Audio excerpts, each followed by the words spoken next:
Good morning. Corporal McWaters, can you please stand up at attention? Now, I'm going to give you a series of commands. All I want you to do is execute, okay? And salute. Ready, two. Okay, now pick up the sword. Hold it at your side. Carry the sword. Same thing, I'll give you a series of commands. You just execute. Present. Do you not know what to do?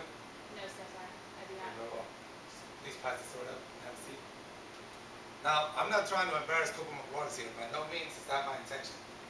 All I'm trying to do is demonstrate to you all that Corporal McWaters, like most Marines, knows how to execute a hand salute with her hands, does not know how to salute with the sword. Please back that up. Now, this should be important to all of you because you're NCOs, you're going to be an NCO, and as the U.S. Marine webpage states, the NCO sword is authorized for Marine NCOs. We're the only NCOs in all of the armed services allowed to carry a sword. That's a privilege to us. That's something we should hold dear and close to our hearts because it's special. Therefore, we should know how to execute sword manually. We should know how to carry these traditions forward and keep the tradition going. Now, Marine Corps Public 56.20 states that present sword is a 2-count movement. However, to really understand how it works, you've got to break it down into 4 steps. I have been fortunate because I've had a lot of training in sword manual. I learned it at corporal's course, sergeant's course, drill instructor school, and then I actually had to do it as a recruit drill instructor, an officer drill instructor, and recently as a chief instructor at the corporal's course here on base. So I've had a lot of practice with it. Not all of us have. So I'm going to break it down for you in 4 steps. Next slide, please. The 4 steps are up, down, cut, and carry. 4 simple little steps to salute with the sword and cutting your salute with the sword. Next slide, please. First, we'll talk about the first step. The first step is up. You start at the carry sword just like Corporal McWaters had the sword, just like this. Once you receive the command present, you bring the sword up just like it is on the slide.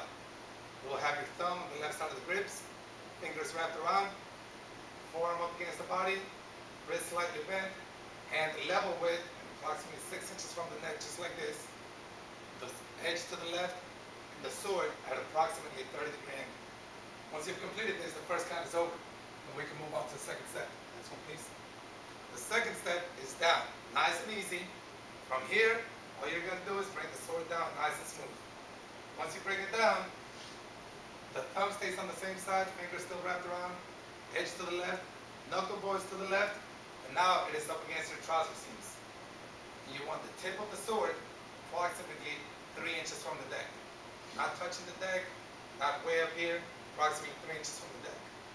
That completes the second step. Next one, please. Now, once you've completed the second step, you've saluted with the sword. Now you want to cut the salute. You want to finish it out. You execute this after receiving the command, ready. Once you receive the command, all you've got to do is turn the sword like this. Now, the thumb is no longer on the left side of the grips. It's wrapped around. Fingers are wrapped around. The knuckle bow and the edge of your sword is now pointed towards the deck instead of to the left. And you maintain the tip of the sword 3 inches from the deck. Next slide, please. Now, that concludes the third step. We'll move on to our last and final step, which is carry. From carry, very simple. All you've got to do is bring the sword up back to your shoulder from where you started. So from here, it looks like this. All you do there, you got 3 fingers behind the grips, your index finger in front of the grips, and the thumb wrapped around to help maintain control towards the deck. Now you want to keep it in the pocket of your shoulder with the blade straight to the front and your thumb up against your trouser seams. Doing that is going to help keep the sword straight up and down. You don't want the sword like this. You don't want it back here. You want a straight line with the sword just like this. Once you've done that, you've completed all 4 steps of present sword. It's a very simple movement.